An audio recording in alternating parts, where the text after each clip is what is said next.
OK, du coup, le stream commence. Bonjour à tous, s'il y a des gens. N'hésitez pas à faire un coucou sur le chat. Je suis donc avec, Olivier Rollin, à présent. Du coup, pour me présenter rapidement, je suis Philippe, fondateur de Pratico. On développe un outil, pratique pour dynamiser, les sessions et c'est l'outil qu'on va utiliser aujourd'hui pour, animer ces webinaires et je suis en compagnie d'Olivia qui va, se présenter. Donc voilà, je première page. Du coup, Olivia, qui es-tu? Merci Philippe du coup déjà pour, l'invitation.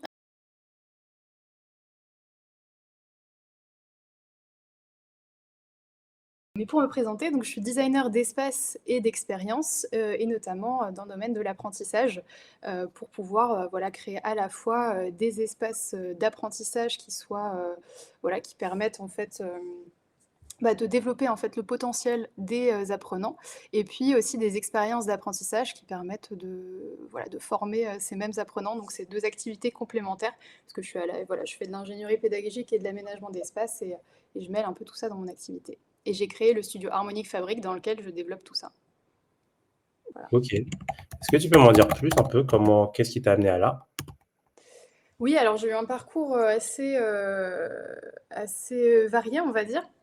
Je travaillais pas du tout dans la pédagogie, avant 2020. J'ai travaillé en réalisation de films documentaires et puis à un moment donné, voilà, j'ai voulu changer et je me suis rendu compte qu'il y avait beaucoup de ponts entre la pédagogie et les documentaires et je me suis reconvertie en ingénierie pédagogique et en travaillant en ingénierie pédagogique, ça m'a, à un moment donné, vraiment, intéressée d'explorer cette notion d'environnement d'apprentissage et sachant que j'avais fait aussi des études d'architecture, 10 ans, auparavant, j'avais démarré, sans être allée au bout, j'ai vu un peu comme une boucle et je me suis dit: «Bah, c'est super, du coup, je vais travailler sur les environnements, pédagogiques et je vais me reformer en design d'espace et je vais allier un petit peu toutes ces compétences que j'ai développées au fil des années». Donc voilà et je me suis dit: «Bah, c'est quand même pas mal d'être indépendante aussi pour faire ça, parce que ça donne la flexibilité pour créer aussi, différentes choses». Je propose aussi des expositions apprenantes, donc voilà, ça permet aussi d'amener une dimension, complémentaire. OK, ça marche. Du coup, tu as 10 ans en aménagement d'espace pour être, Alors pas 10 ans du coup, j'ai commencé à me former, il y a 12 ans maintenant et OK, après en fait, j'ai mis de côté pour, privilégier l'aspect, film documentaire et pédagogie OK, et ensuite j'y suis revenue. Donc ça a été une OK. boucle, Mais voilà. du coup, ça a toujours, été Oui, ça a toujours intérêt, qui était là depuis toujours? oui, le rapport aux espaces et de la manière dont on se meut, on va dire, c'est quelque chose qui m'a toujours intéressée, ouais, effectivement. OK et ingénierie pédago, ça fait combien de temps que tu travailles dessus? J'ai commencé au moment du covid. OK, ça marche. Du coup, c'est déjà ça fait longtemps le covid déjà, je me dis. Ça Ça fait fait longtemps, oui, ça fait déjà, 5 ans. plus de 5 ans. OK, je note. Et après, j'ai travaillé, en société de conseil et puis en entreprise aussi au sein du campus Veolia. OK, du coup. OK, super, très bien. Merci, pour ta présentation. Du coup, je vais commencer par une question, que je me pose et peut-être que d'autres, vous posez aussi, c'est quoi un espace d'apprentissage? Alors, c'est vrai qu'on me la pose souvent cette question. Au début, c'était étonnant pour moi parce que ça me semblait évident, mais en fait, c'est là où on se rend compte que ce qui est évident pour soi, ça l'est pas du tout pour les autres. Et surtout qu'il y a des prolongements aussi qu'on n'envisage pas forcément. C'est-à-dire que dans les espaces d'apprentissage, moi, j'entends tout ce qui est espace avec une dimension, d'accompagnement pédagogique. Donc, ça va être, les écoles, les centres de formation, les campus et cetera. Mais aussi, les espaces de travail qui, à mon sens, ont une dimension, en fait, apprenante aussi. Donc, tout ce qui est espace de coworking aussi, tout ce qui est tiers-lieux, on peut imaginer, en fait, cette dimension, apprenante qui se déploie dans tout ça. OK, espace de travail et coworking. OK, ça marche, mais c'est vrai que j'avais pas du tout pensé, moi je pensais, je pense comme la plupart à cette partie-là, du coup, école et centre de formation. Ouh là, j'ai la main tremblante, cette partie-là. Mais c'est vrai que j'ai pas trop pensé à ce côté-là. Je t'en rajoute même un avec Ah, la partie tiers-lieu apprenant aussi. OK.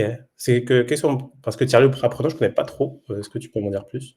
Bah, dans les tiers-lieux apprenants, en fait, il y a cette dimension aussi, d'apprentissage qui va être présente. Donc, bon, un tiers-lieu, ça peut englober beaucoup de choses, hein, mais donc on peut imaginer d'avoir des espaces, de travail à proprement parler, où ça va être vraiment de la création, en fait, en tant que à l'état à l'état brut, on va dire, et aussi des espaces qui vont, accueillir, des temps de formation. Donc en fait, voilà, c'est pour ça que les tiers-lieux, ça peut être assez vaste. Et ce qui est intéressant dans les tiers-lieux, c'est qu'on peut aussi travailler sur la partie apprentissage dans les espaces informels et pas que sur des espaces formels de salles de classe ou des choses comme ça. OK. Par exemple, exemple d'espace informel? Ouais, les espaces informels, ça peut être les couloirs, les cafétérias, les espaces un peu d'accueil de rencontres, les sas, enfin ces espaces un peu non définis, on va dire, qui permettent la circulation et qui sont entre deux choses et qui sont, voilà, qui te permettent quand même de faire des choses et souvent qu'on oublie dans la conception.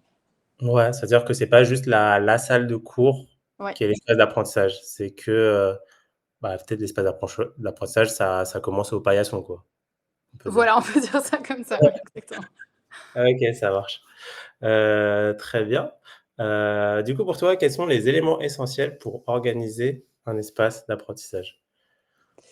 Alors, les éléments, c'est vrai il y en a un certain nombre, mais ce que je peux te partager, c'est un petit peu comment le process par lequel moi je passe pour, organiser un espace d'apprentissage. Puisque quand tu penses les espaces d'apprentissage, c'est pas juste de se dire: «OK, je veux une table avec des bords, arrondis ou bien, une chaise à roulettes», parce que bon, certes, tu as des petits changements, mais ils sont mineurs et je pense que c'est pas là, enfin, c'est pas ce vers quoi je me dirige et c'est pas là la plus-value en fait, vraiment des espaces.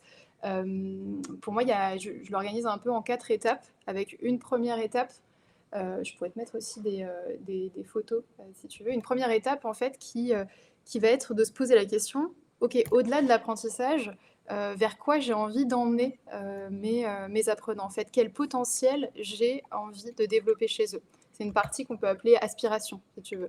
Et c'est vraiment se poser la question, c'est très différent en fait de se poser la question: «Comment est-ce que je peux mieux faire apprendre grâce aux espaces et comment je peux faire émerger le potentiel des apprenants grâce aux espaces?» Parce qu'en fait, quand tu te dis: «Comment mieux faire apprendre?», l'objectif c'est d'apprendre. Or en fait, pour moi, l'objectif, c'est pas d'apprendre en fait. L'objectif, l'apprentissage n'est qu'un moyen pour atteindre un objectif qui est autre et qui est le développement en fait des potentiels, des capacités. Parce qu'on voit, bah, aujourd'hui, en plus, il y a de plus en plus de réorientation. Donc on voit bien que ce qu'on développe aujourd'hui, demain, bah, on va peut-être plus s'en servir de la même manière. Donc c'est important en fait d'essayer de voir un peu plus loin et de proposer du coup ensuite bah, une pédagogie qui va être liée à ça. Donc ça c'est la OK. première étape. Ensuite, attends, est-ce que je peux rajouter, j'ai la main aussi pour glisser des Oui, tu as la choses? main, tu fais ce que tu veux. Ah! Ah, je sais pas si je peux faire. Non. Ah mince, j'ai fait Là, une tu as mis une bêtise. image super grande. J'ai mis une image super grande. Alors attends, peut-être qu'il faut que je fasse comme ça. Attends, j'essaie de t'aider à réduire. Hop là. Ok, ah oui, c'est quand je l'ai glissé directement. Hop, j'ai Oui, plus trop la vue. Ok, j'ai je plus regarde. la même vue que toi en fait sur mon espace, mais j'ai.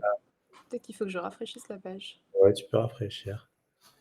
Hop, non, j'ai pas la même vue. Je te laisse faire du coup. Si je fais ça, C'est OK. c'est pour la partie aspiration. Tu peux la réduire, hein, voilà, c'était juste pour illustrer un petit peu. J'avais préparé quelques photos, mais je te laisserai peut-être les ranger dedans. Donc il y a cette première étape aspiration et après il y a une deuxième étape qui est celle, de se poser la question, en fait, des ressentis.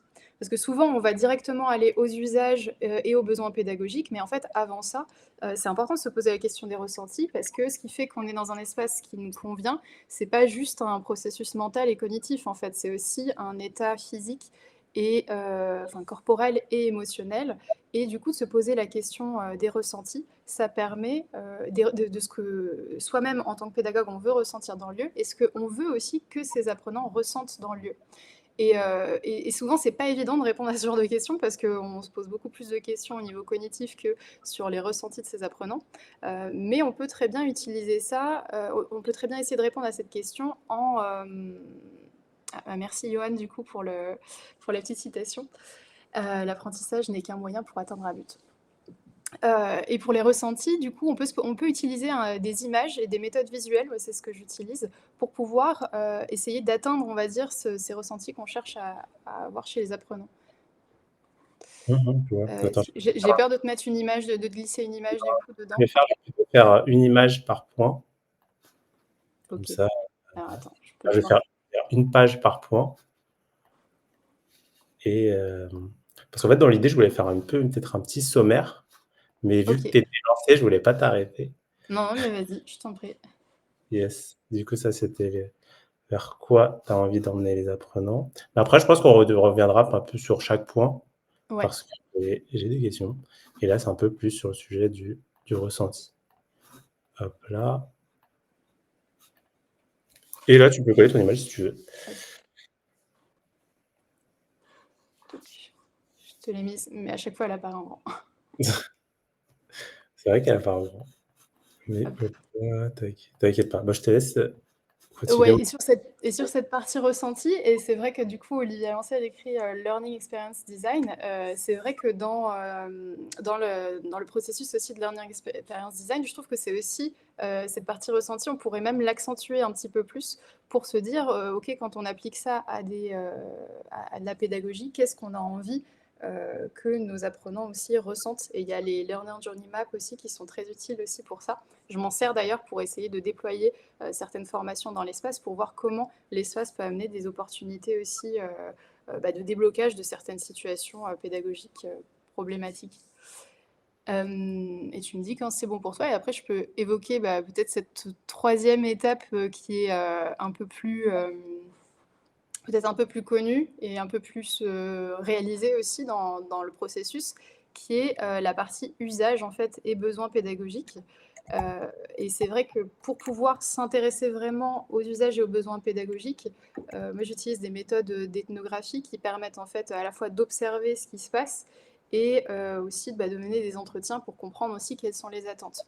Et c'est vrai que quand on observe un peu, on va dire,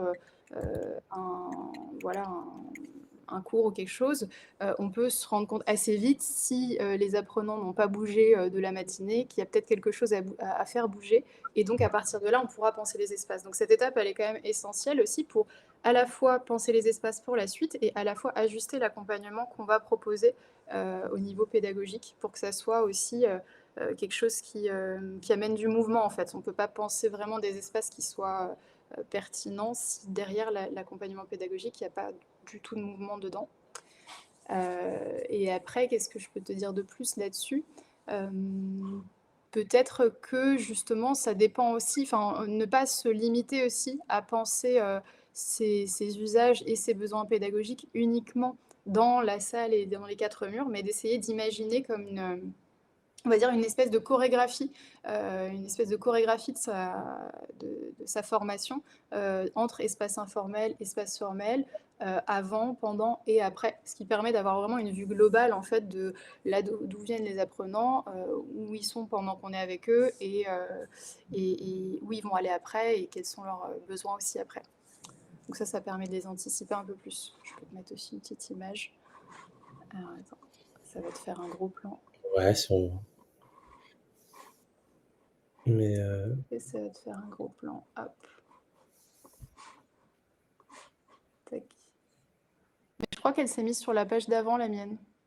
ah! Ah ouais, Ouais, tu peux c'est la pas grave. coller-coller là. Et puis, une fois qu'on a fait toute cette partie qui est un gros morceau et qui déjà permet de faire évoluer déjà l'accompagnement pédagogique. Et c'est intéressant en fait justement de se dire qu'en pensant les espaces, on peut aussi changer sa manière d'accompagner au niveau pédagogique. À ce moment-là, du coup, on peut passer à la quatrième étape qui est d'aménager son espace, qui est un peu l'objet du coup de ce webinaire.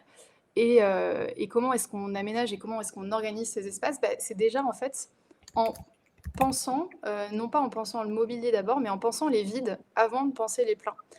Et c'est vrai que souvent, on a l'habitude de se dire, OK, je vais mettre une table là, une chaise là, mais en fait, on oublie que ce qu'on habite en tant qu'être humain, c'est le vide, en fait. Et Mmh. c'est pour ça que moi, quand j'organise des espaces d'apprentissage, je vais d'abord penser les circulations et cette chorégraphie un peu pédagogique dont je parlais juste avant. Et ensuite, je vais, me poser la question: «Comment est-ce qu'on arrive finalement à avoir du mobilier ou en tout cas des plins qui viennent servir ces vides?» Donc c'est vrai que la démarche est du coup un petit peu différente. Je peux te rajouter aussi une image et j'utilise pareil, elle s'est mise sur la page d'avant, donc je te laisse peut-être, la récupérer. Et on utilise en fait aussi pour ça des, outils comme, le zoning. Donc là, c'est pas moi qui l'ai fait celui-là, mais c'est pas enfin, je trouvais l'image, plutôt bien faite, et assez concise, donc je te le rajoute. Et du coup, ces zonings-là, finalement, ils permettent, aussi de penser ces circulations. Et une fois qu'en fait on a ça, on peut commencer à penser, bah, la qualité de l'air, puisqu'en fait ça c'est vraiment pour moi un non négociable en fait au niveau cognitif. Si on n'a pas suffisamment d'oxygène, on ne peut pas respirer et on oublie du coup que, bah, tout ça, ça se pense aussi, dans l'organisation de l'espace et dans l'aménagement.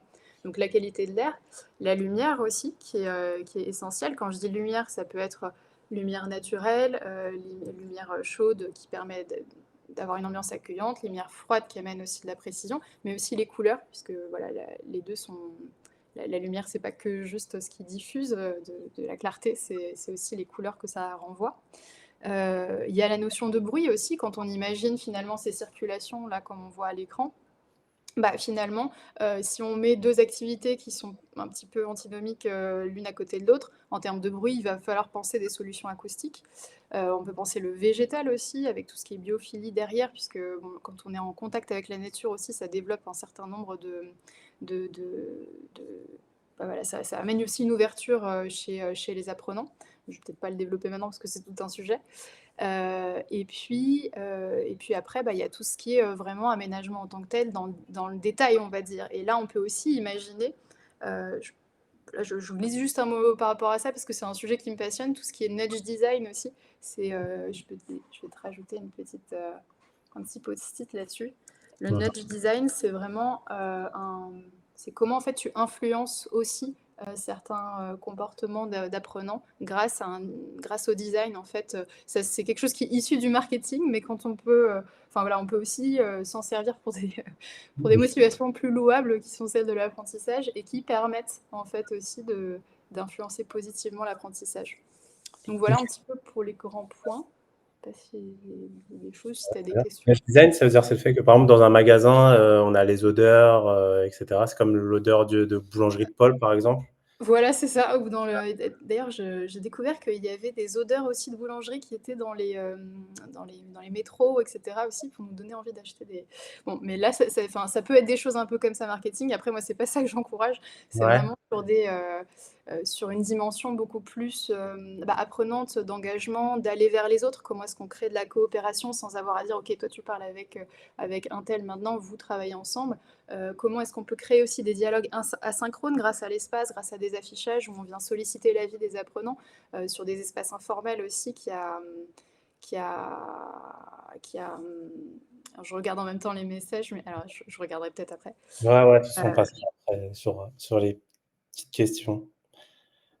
oui, sur les espaces en tout cas informels qui peuvent avoir un vrai rôle à jouer dans ce nudge design-là. Donc voilà. Peu près sur et nudge, ça veut dire coup de pouce en fait en anglais, donc c'est un terme qui veut dire, voilà, comment le design peut, donner un coup de pouce par rapport aux motivations qu'on cherche à encourager.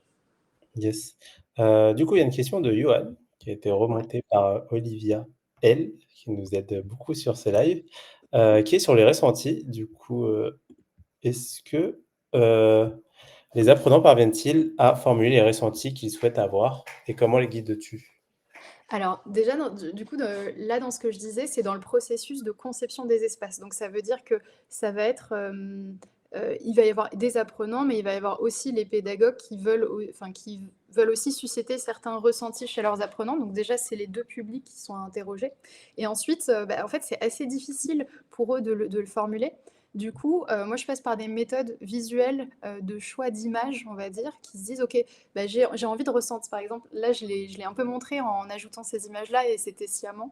C'était pour me montrer que finalement, les images, en fait, elles nous inspirent quelque chose, même si on n'arrive pas encore à poser les mots dessus. Et après, ça, c'est mon travail derrière, d'utiliser bah, le photolangage pour pouvoir me dire, OK, bon, il y a ça qu'il y a derrière. Alors après, on peut s'amuser à poser des mots dessus pour préciser, hein, bien sûr, parce que une chose peut vouloir dire plusieurs, enfin une image peut vouloir dire plusieurs choses, mais ça c'est mon travail aussi de venir questionner, mais je pars de l'image en fait souvent. Parce que si tu pars du ressenti, après ça te bloque en fait sur un mot ou une idée, parce que tout le monde a envie d'être bien en soi. Mais bon, c'est comme quand on pose la question comment vas-tu et que tout le monde répond bah, ça va très bien et toi. On peut pas forcément aller très loin avec ce genre de réponse.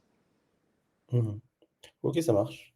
Bah, si, hésite pas à reposer des questions, Yoann, si tu as besoin de plus de précisions sur ce sujet-là. Hem, Moi, je suis très intéressé par enfin, j'ai appris pas mal de choses, en fait, surtout je connais le dernier point sur aménager son espace.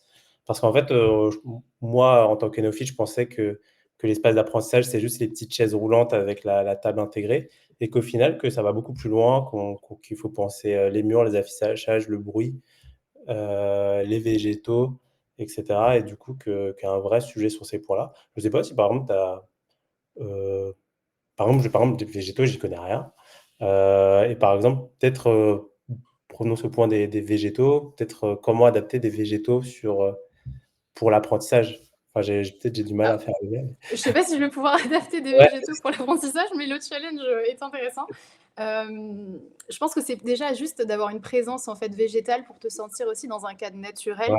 qui est Mmh mh. beaucoup plus aussi qui est beaucoup plus agréable en fait comment dire, qui te raccroche à quelque chose de beaucoup plus spontané et beaucoup plus qui va faire appel aussi à tes ressentis. Tandis que si tu es dans un espace, on va dire, qui est beaucoup plus froid, où il y a que de la technologie, et cetera, bah, ça te met aussi dans une posture qui est 100 mentale. Donc si c'est pas ce que tu as envie d'insuffler au niveau de l'apprentissage, bah, c'est compliqué. Et puis même en fait un espace, même des gens qui sont technophiles, s'il y a que ça à 100 dans leurs espaces, bah, on voit bien qu'à un moment donné, ils ont besoin d'un souffle extérieur pour se raccrocher à l'aspect naturel, parce qu'en fait, bah, on reste des êtres humains et c'est lié à la nature. Donc voilà, Ouais. mais c'est vrai qu'il y a il y a un aspect que j'ai pas abordé aussi en parlant d'équipements aussi technologiques. C'est vrai qu'aussi dans cette partie aménagement, bah, il y a aussi la partie équipement numérique qui va intervenir. Et c'est là aussi qu'on va se poser la question de toute l'hybridation aussi des formations aujourd'hui. Comment est-ce qu'on pense à un espace qui ait une vraie valeur ajoutée et qui ne soit pas juste un lieu comme ça, un peu où on se retrouve pour avoir une formation? Parce qu'aujourd'hui, de plus en plus de gens bah, vont privilégier des classes virtuelles ou Mmh des mh. espaces virtuels. Quelle est la vraie plus-value de l'espace encore à l'heure d'aujourd'hui? Ça, c'est important de se poser ces questions-là et du coup d'insérer, on va dire, les équipements numériques aussi en lien avec ça et de penser l'espace en lien avec ça. Yes. J'ai, une question super intéressante de Olivia Lancel, sur, bah, comment faire quand on se retrouve dans une salle vraiment inadaptée? Est-ce que tu as des astuces pour justement adapter cet espace? Alors, c'est vrai que moi, je me suis retrouvée aussi un jour dans une salle où il y avait pas de fenêtre. Bon, c'est vrai que des fois, on peut pas on peut pas forcément lutter contre, voilà, on peut essayer de transformer les choses, mais des fois, il y a quand même une petite base à avoir. Un peu d'air et un peu de lumière, ça aide quand même un peu. Après, si je devais du coup, pour répondre à cette question, moi, je partirais du vide. Pour revenir sur ce que je disais, je viderais en fait, alors déjà, c'est pas mal de poser la question en amont à quoi ressemblent les espaces, hein, mais de se dire, à quoi ressemble finalement, qu'est-ce que je pourrais imaginer? Donc de sortir toutes les tables, sortir toutes les chaises et ensuite de re-rentrer ce dont on a besoin. Parfois, on gagne beaucoup plus de temps plutôt que d'essayer de déplacer les chaises à l'intérieur en fait ou les tables. Et puis en fait, parfois on se rend compte que, bah, dans le vide, finalement, on peut être très bien. On a juste à envisager quelques petites choses, à des niveaux, bas en fait, je sais pas, mettre quelques coussins. Bon ça, c'est pas toujours accessible dans les lieux de formation, mais quelques chaises juste, et une table, on va dire, quelques tables ou un petit îlot de table qui va intervenir juste au moment opportun, mais pas tout le long de la formation. Et c'est vrai que ça permet aussi de ramener un peu de respiration. Parce qu'un espace dans lequel on se sent pas bien, c'est qu'on peut pas déjà respirer, en fait, à la base. Je sais pas si ça répond à ta question, Olivia, ou si tu veux nous amener des précisions aussi Mmh. sur la salle en question. Mais est-ce que je me demandais si ça peut être intéressant de coller des affiches, des posters, ou de ramener des objets? Bah, Si alors, c'est vrai qu'il faut pas trop saturer l'espace parce ouais, que c'est autant de stimuli finalement que les apprenants vont devoir traiter et donc qui vont devoir aussi, c'est qui peuvent les déconcentrer par rapport aussi à ce qu'on essaie de créer en fait en espace de formation.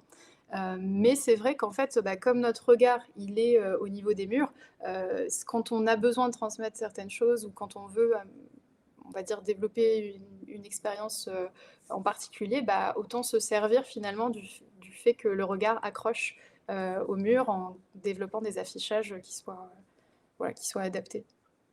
OK, OK. C'est vrai que en gros, ça, c'est vraiment dans cette optique de moins est plus, less is more. De bah, justement parce qu'on peut-être qu'on peut penser à rajouter plus de choses pour, masquer un peu ce qu'il y a, alors qu'on bah, c'est mieux de vider avant de Et, bah, et, voilà. et Et aussi peut-être que ce que je peux rajouter, c'est que ne pas hésiter aussi du coup à faire plus de choses, de proposer en fait aussi des choses, à l'extérieur en fait de la salle, de sortir beaucoup plus de la salle de que ce qu'on avait prévu, parce que, bah, peut-être à un moment donné alors évidemment ça dépend toujours du temps, de l'espace en question même, extérieur, mais de se dire, bah, peut-être que s'il fait beau, peut-être que le début d'après-midi on peut le faire en extérieur avant de rentrer dans la salle un peu qui fait souffrir. Même si bon, faut pas se faire de mal non plus, hein. Mais moi, je l'ai déjà fait. Hein. J'ai déjà fait dans une salle où il faisait très beau. C'était à Toulouse, où je leur ai dit bon bah, je vous propose de passer la première heure en extérieur parce que là, on est en train de s'enfermer, alors que vous êtes déjà en train de digérer, donc ça va pas nous aider. Et puis après, sinon, voilà, de demander aussi potentiellement s'il peut y avoir des changements sur une demi-journée ou une journée entière, mais bon, je sais que c'est pas toujours évident. OK. Est-ce que tu penses que le resto du déj, pendant la journée de formation, c'est aussi un faut y penser pour son espace d'apprentissage? Je dis des bêtises, hein, sûrement. Le resto du déj, bah, de penser, alors ouais, on va pas pouvoir refaire toute la salle de restauration souvent Ouais, quand on intervient dans une entreprise ou un lieu, mais dans tous les cas, en fait, quand on aménage vraiment tout l'espace, c'est quand on est dans cette position-là. Donc quand on n'est pas formateur en fait, mais quand on a aussi la main mise sur l'espace, bah, c'est clair que en fait, c'est un vrai espace de respiration, le temps de repas. Donc en fait, autant que possible d'essayer d'aménager ces espaces-là pour que ça suscite à la fois la rencontre, mais aussi la relaxation. Et c'est vrai que bah, on se rend compte que finalement, les espaces de classe, ils sont un peu comme les espaces de restauration. Il y a des tables et on a des chaises autour, mais ça varie pas beaucoup. Donc, que ce soit dans les salles de formation ou bien dans les espaces de restauration, d'essayer de sortir de cette configuration, table au milieu et chaises autour, et de se dire systématiquement comment je peux faire autrement. Yes, ça marche. Du coup, il est déjà 13 heures. On arrive aux fins, du stream. Malheureusement, c'est passé super vite. Donc peut-être, à l'occasion d'en reparler. Du coup, pour finir, je te laisse partager tes actus. Du coup, je fais une petite page où, tu peux partager un peu, quelles sont tes actus actuellement que tu as envie de partager? Alors, je vais voir si j'ai la page en même temps, mais sinon, c'est pas très grave, je les partage à l'oral. Ah oui, je crois que j'ai accès. Mes actus, bah, alors il y a, bah, voilà, c'est l'activité aussi du studio que je mène qui est en continu et puis sinon, bah, j'ai lancé une newsletter en début d'année. Donc, il y a qu'une seule édition qui est apparue, pour, le moment, le mois dernier, et puis la deuxième aura lieu fin mars. Donc j'ai créé une newsletter qui s'appelle Espace de possible. Et l'idée, en fait, c'est de développer un peu tous ces sujets, de faire des ponts entre apprentissage et espace pour pouvoir bah, rendre ça aussi accessible et intéresser aussi les gens sur ces sujets parce que c'est vrai que souvent Attends, je crois que je peux te mettre une petite capture si tu veux. Touc, touc, touc. Et du coup, ça, c'est, sur ton site?